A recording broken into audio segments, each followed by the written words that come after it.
So my name is James. I work for Bluehost.com, who is owned by Endurance International. So I wanted to make sure that I thanked them for, first of all, letting me come out here, additionally to actually give me enough time to help actually run this conference. So they've been really generous, and I want to make sure to recognize them. So first of all, project files. These are not really all that fantastic, but if you want to look at them, they're right here at this URL, this Google link here. This is beginning Vagrant and Perl. This will be about 90% Vagrant and just enough Perl to make it, give it a good excuse to be in this conference. So I guess the first question, just to kind of help me tailor, is how many of you have used Vagrant? So fair number of you. You may be slightly bored. So first of all, what is Vagrant? Vagrant is a system for configuring automatically virtual machines, right? So the idea is you want to have a consistent environment, one that will persist from one place to another, whether it's your laptop or you've got a machine in the cloud somewhere to your data center. You want to have this consistent environment. Vagrant is one way to allow you to set up virtual machines in a way that is consistent.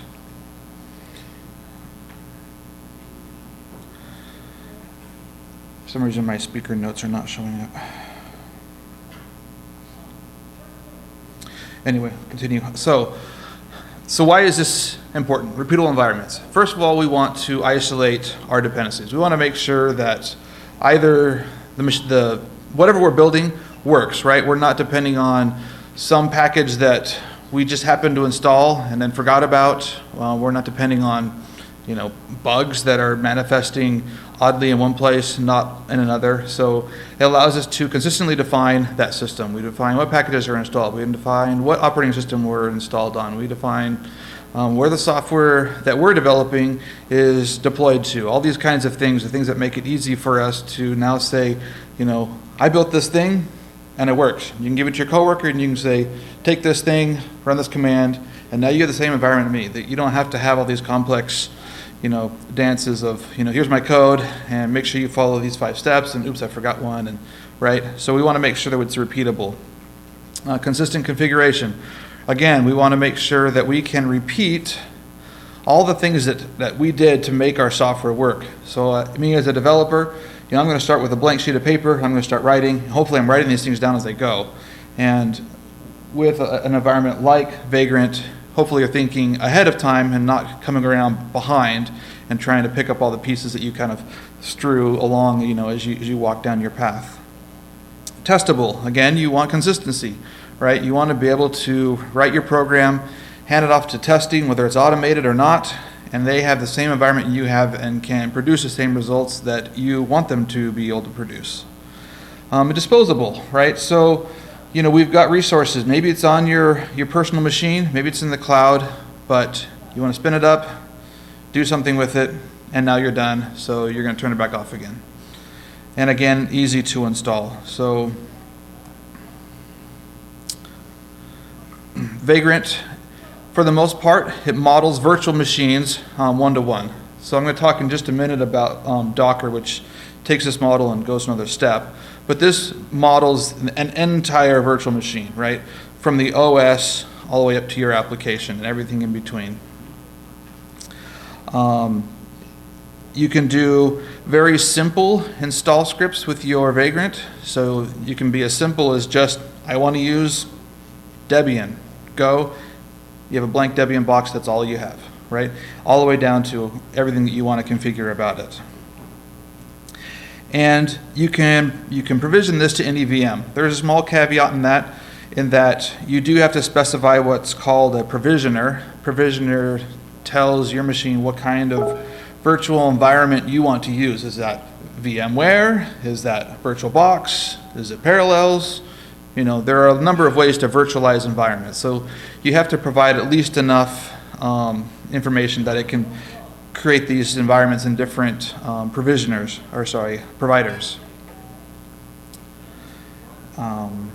And if you are reusing someone else's base image, you have to make sure that they've provided the same functionality for you, to make sure that they've provided a virtual machine for if you want to use Parallels instead of VMware. Otherwise, you can build your own. Okay, so I talked a little bit about Vagrant and now Docker. So they have similar aims, but different goals, right? So Vagrant cares about your entire box.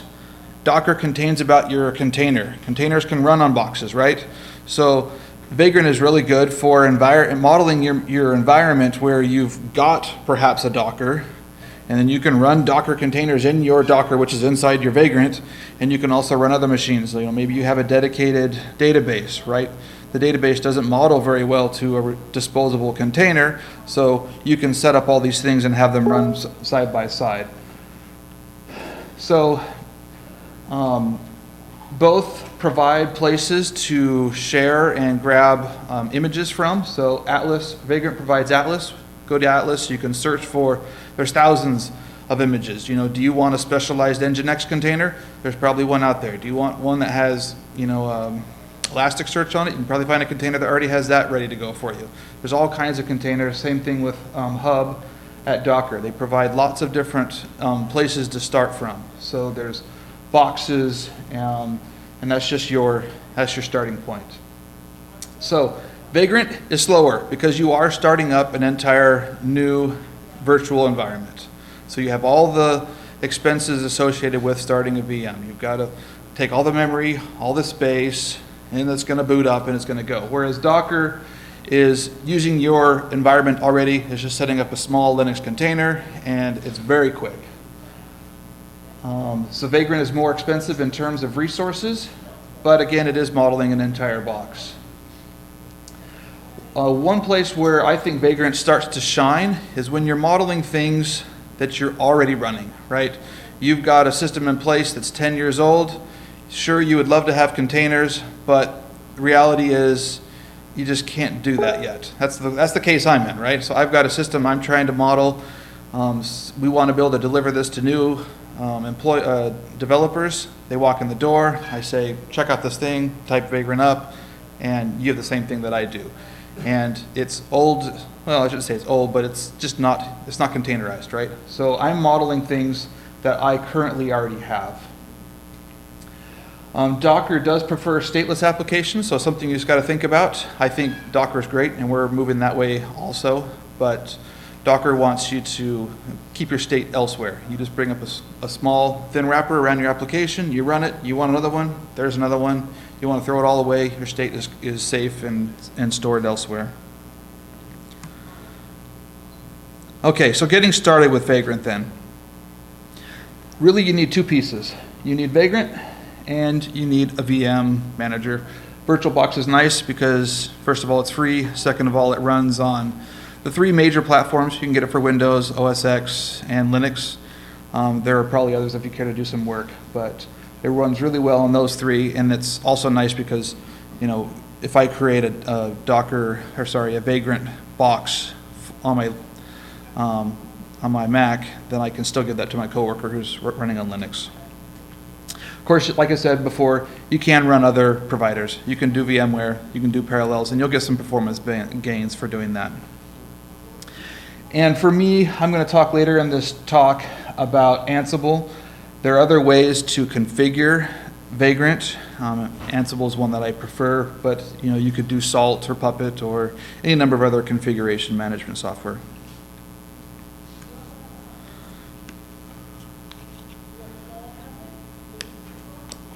Okay, so the entry point for Vagrant is the Vagrant command. Once you have Vagrant installed, you can just jump onto the command line and Vagrant init. Without any other options, Vagrant init will give you a Vagrant file in whatever directory you're in, and actually has a lot of documentation. You can open it up and you can figure out what it's trying to do pretty quickly. If you pass in one extra piece of information, so Vagrant init and a name of a box, then it will write that into your configuration file, and you can actually, in the next step, just Vagrant up. If you don't provide this information, you will need to edit your Vagrant file before you can do anything useful, because it doesn't have a good starting point without that. So in this case, I'm telling it I want a new virtual machine based on CentOS 7.2. And it's provided by Bento, who does some testing stuff. They've got some decent images. Particularly, they've pared down CentOS, so it comes in a fairly small package. And this right here is your Vagrant file. For this case, it is simple. It's got one line outside of your stanza here, but it's just, I'm setting my box to Bento CentOS 7.2. I'm going to run it, and I will get a virtual machine. So let's go to a demo here. Famous last words, right? And is this large enough for everybody? For the most part, you're just going to see text flying off the screen, so it's not particularly interesting other than what it does.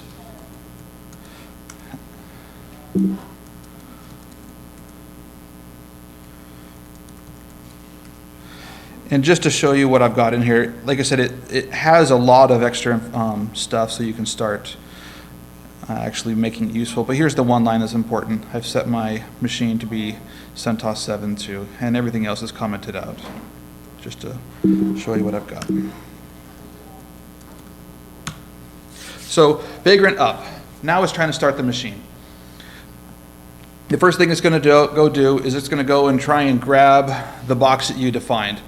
It does have some caching, so I already have this box on my machine, so I don't have to go and download the 400 megabytes. But if you're starting new, you're gonna watch it import that box onto your host.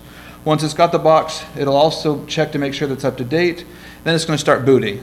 I'm not going to talk about this a lot, but if you end up wanting to make your own boxes, there are some things you have to do to your box to make Vagrant be able to interact with it. In particular, SSH keys. You have to put a default SSH key into your box, and as it's booting, we'll actually swap that key out to something slightly more secure, but on startup, it needs to have that key there. Otherwise, Vagrant is going to basically start the machine, and then everything else from that point will fail because it won't be able to get into it. You can read more about that if you're interested in building your own boxes. So I Vagrant up. I've got a new IP address, and my Vagrant is running. So we'll call status, and it tells me that my default box is running. If you want to interact with it, you can try and go to the IP and SSH into it, but Vagrant provides an SSH command for you that just sets up everything, including the right port to go to. So here we are in our box. There's nothing spectacular about it. Here we are, CentOS 7.2. I'm going to throw this box away because I'm done with it now. Vagrant destroy will halt the box and then get rid of the copy that it's got. So all of your files for Vagrant exist in your home directory in .vagrant and .vagrantd. Additionally, in your operating directory, there's a .vagrant file or directory that's got just some configuration stuff. But the actual directory you're in will be pretty slim.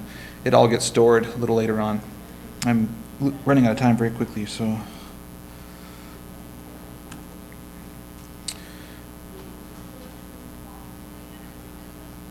Okay, so you're probably going to want to mount some files. This is the way you would do it. VM sync folder. You tell it the directory on your host and where you want it to show up in the guest.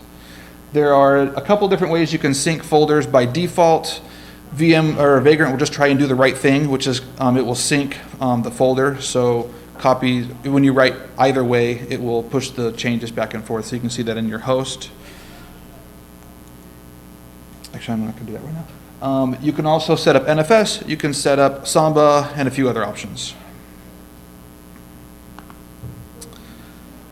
Networking. You probably want to network with this thing. So you have a couple different options. Really, it's pick one of these three, but I provided all three. So the most common thing is you're going to forward a port. You've got some service on the guest, you want to pop that through to the host. So I want to forward 8080, or sorry, I want to forward 80 to 8080 on my host.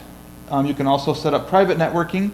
This is particularly useful once you start getting more than one machine. So it's going to set up its own private network. You're going to have your machines in there. They'll be able to talk to each other, and so forth. And then finally, a public network, kind of like what it says. You're going to put one, except for instead of it being just in its own, now it's on the box's level network, and you can interact with it that way. Provisioning is the process of setting up your box. So you've told it you want it to be CentOS, you've told it you want to, network, you want to do some other things. Now you actually want to start installing packages. So in its simplest form, you can just do a shell script right here. And so between my shell and my shell, it's just going to run these commands as if it were at the bash prompt, your command prompt, right? So I'm just going to sudo install Apache there.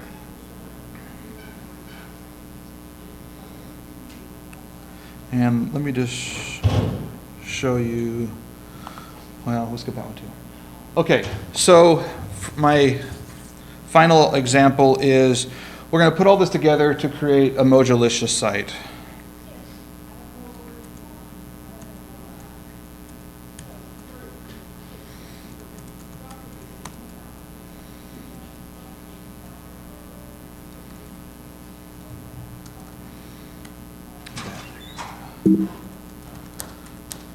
Okay, so right here, I'm actually mixing in Ansible to do some of my work for me to make it a little bit simpler. The nice thing about using Ansible is now your system guys, assuming they're using Ansible to configure their machines, you can share the same playbook.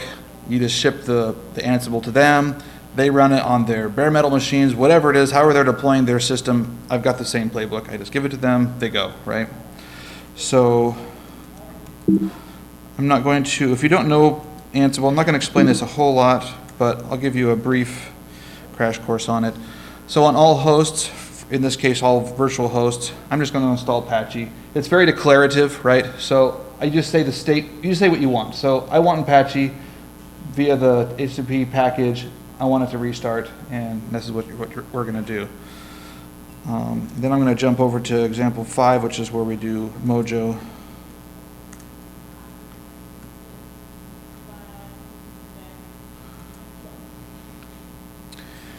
We've got a slightly more complex thing going on here because I want to install Mojo. I made this more complex than it had to be. I know I could just use Hypnotoad or even just call the script directly, but I wanted to show what it would look like if I was setting up an Nginx conf and port forwarding.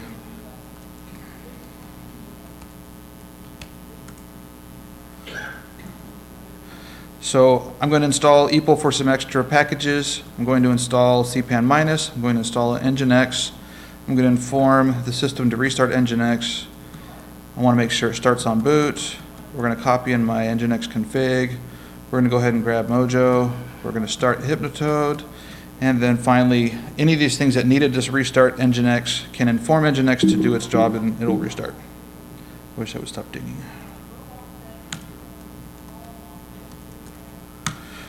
So this will take just a little while. So while this is doing, it's going to do all those steps I just talked about. And I'm going to mention multi-machine while this is doing it, and then that'll be, I think, time. You could do multi-machine, and that is done through the define directive. So when you're looking at your Vagrant file, you can do VM define. You give it a tag, and then you drop into your do block and you can do stuff. And everything that I've already mentioned, setting files, setting networks, setting the box, can all be done inside these defines. And you can have as many defines in here as you require. So you've got 2 web heads and a database. You just repeat this block as many times as you need to.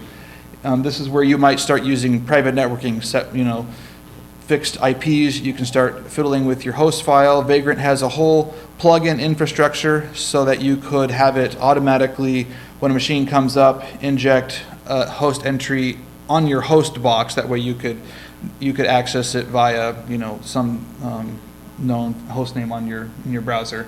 And it will, when you do Vagrant up, if you just say Vagrant any command without setting an identifier, it will do that to all boxes. So if you just do Vagrant up, both of them will come up. But you could also say Vagrant up web, and just web will come up, or Vagrant SSH web, and it will come down. And if we're lucky, this has finished. Oh, it's still going. That's pretty much it. Thank you for coming, and that was a little rest, but that's it.